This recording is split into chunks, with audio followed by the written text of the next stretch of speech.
रम्या माणूसच आहे ना तर फक्त हे तू कोणा करा अगोदर मला पण विचारलेलं बरं म्हणजे संशय नको मला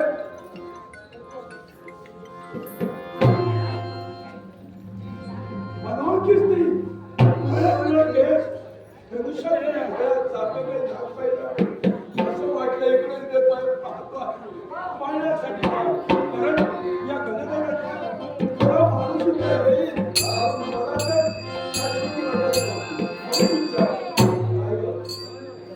तू एकटी अरण्याच्या ठिकाणी आम्ही एकटेच आमचा परिचय मी सांगतो तुला धर्मपुत्री युनायटी कल्पना अशी माझ्या नावात कल्पना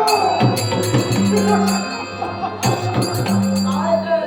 4 दिवसाची मी माझ्याकडे तो दिवस माझ्या सरोवराला तुमच्या दिवसाची एकच हे कल्पना काय ते? ज्या राज्याची राजकन्या म्हणून तुझ्या डोक्यातून शब्दबाद झाले हे ऐकण्यासाठी तयार झालं त्याच वेळी कल्पाची तुझा मला नको रे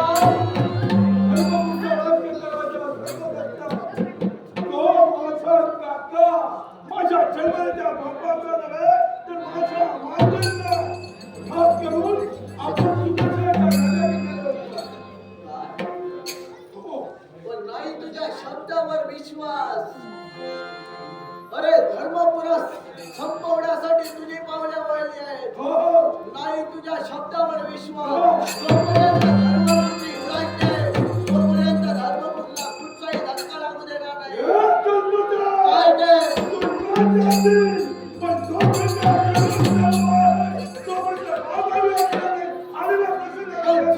धर्मपुरच्या मार्गाने त्याला कायमचा आडवा केल्याशिवाय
याच्यासाठी मग मला सांग ज्या तुझ्या बापाने कपडाचा आचरण करून माझ्या आई बापाचा घात केला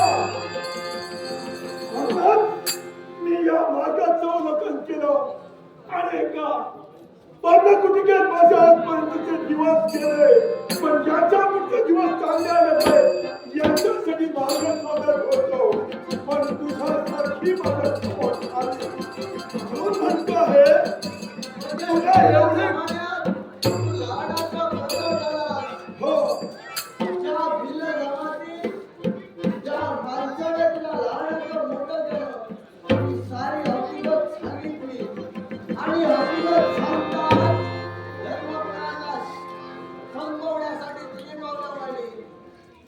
विश्वास ठेवते तुझ्या शब्दावर याच्याही मुळाशी कारण आहे कारण जो बाप स्वतःच्या कन्येवर असे विचार करू शकतो तो दुसऱ्याच्या बाबतीत का नाही घडवू शकतो? बोलण्याचा आशय एकच स्वतःच्या कन्यावर असा पाप म्हणजे तो साप आहे का? निश्चितच राय कर्मर मारला होता.